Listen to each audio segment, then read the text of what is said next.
Hi guys, welcome to my channel. If you have a tire pressure on light, so if you turn on the car, you have this light blinking right there. Mine's not blinking at this time, but I'll show you how to reset it. So let's say if you pump the tires and everything good, everything to spec where they're supposed to be. If they're not, make sure you double check your tires to know the location. They're located right here. This is the location of the size and the PSI where it's supposed to be, front, rear, spare, and the PSI are right here of the rear, front, and spare. Once you pumped it up to the specific spec your car shows, then you go here. I'll just start mine.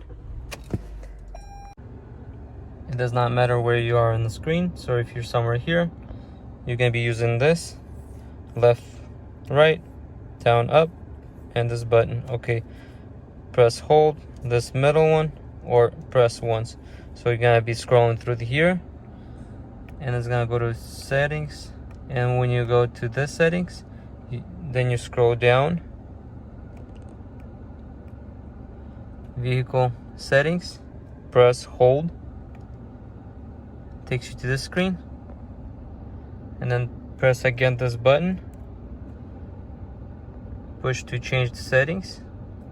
And then once I'm gonna set pressure, I'll be pressing holding this button, and then you'll see tire pressure will blink like 3 times.